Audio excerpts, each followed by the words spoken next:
abantu bakera baratunagishaka bavuga Inzahabu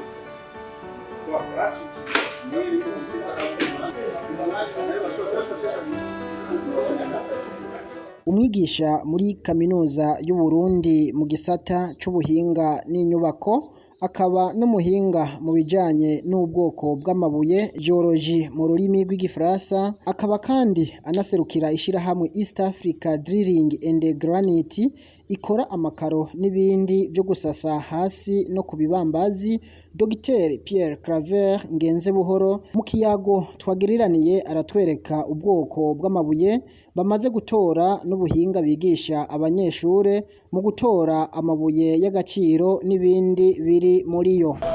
Amabuye mubona ngaha ni inyishu resulta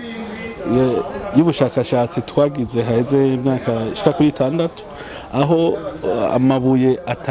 kubavuza atagaciro yarafise atari butare burimwo bugurishwa nkuko tuzi Inzahabu coltan twimviye ayo mabuye uravye mu bindi bihugu aho twagiye turaca ukuntu yogira agaciro agashobora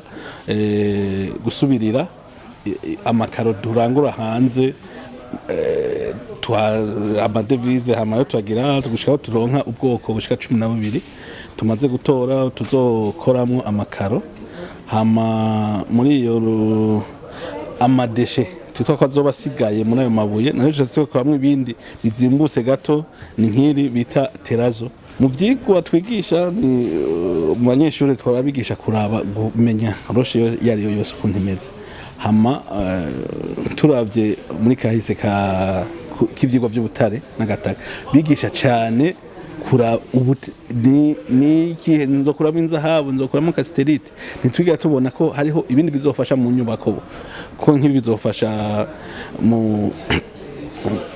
bafasha mu nzu bafasha mu masare mu mashuri kubaka amashuri ku makarerage donc nivyo ko turaba no nk'imaster turiko turategura harimo ico gice kizofasha kurondera amabuye dushobora gukoresha mu bintu vy'inyubako ayo yose mubona ngaha ntabuye na rimwe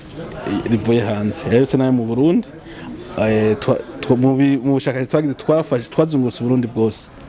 turabibuye kuntu rimeze kuntu dushobora kurikata turaja muri laboratoire turakata rero n'amabuye y'agaciro kandi ku isoko mpuzamakungu azimvye hariho nk'iri ryo ngaha rirazimvye gose ni rya mbere ku isi hariho na ya menshi arazimvye dushobora kuzoshora hanze ntazokora ngaha mu Burundi gusa nayo dushobora no gushora mu bindi bihugu. Mbega koko mu Burundi amabuye y'agaciro arahari mbega hoho ni gute ushobora kuyatandukanya n'ayandi mabuye? Nivyigwa ko hari amabuye menshi ayafise akagaciro hari ushobora gukata ntushobore kurigira neza ribe neza nk'iri dufise donc nivyigwa ubanza kugira imbere yuko uvuga ati iribuye nzorikata rivemo ikaro nziza rivemo ikintu cyo gukora ku bibambazi no kwisi. Bega nk'abahinga hoho mubona bifitiye akahe kamaro abanyagihugu n'igihugu? Akamaro ni kanini kuko ubwa mbere tugomba dukoresha ikintu kivuye mu gihugu iwacu ntituzokura hanze dukoreshe ubutare bwacu tubuhe agaciro hanyuma bizoha akazi abarundi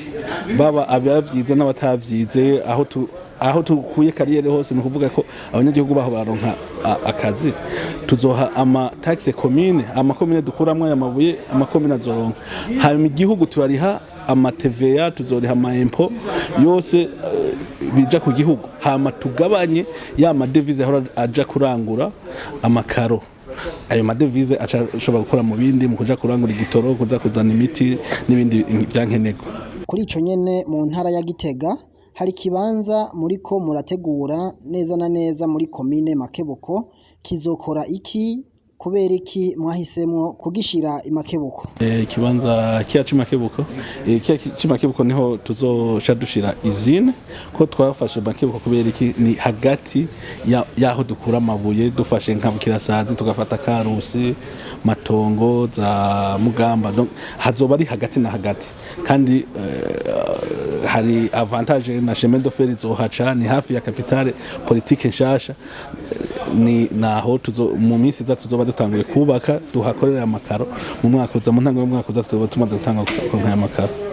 nizihe ntambamye mugira mu gutora ahari ayo mabuye canke mu kubyigisha abanyeshuri? Ingorane zabaye nyinshi kuko nivyo nari narize nize lisansi ngaha nari nzi tere nini mu Burundi nashoboye gufata aho nari nzi ahantu hazwi ndahashobora kuhafata hama kurondera hari uburyo bisaba uburyo iyo yari ingorane ya mbere nashoboye kuronka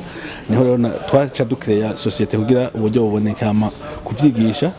kwamiza ko kurumva muri programme ya lisansi nta vyarimo tuzobigira cyane muri programme ya master kugira bispecializa muri ubuhinga bwo kurondera amabuye ashobora gukogwamwo mu vy'inyubako cyane.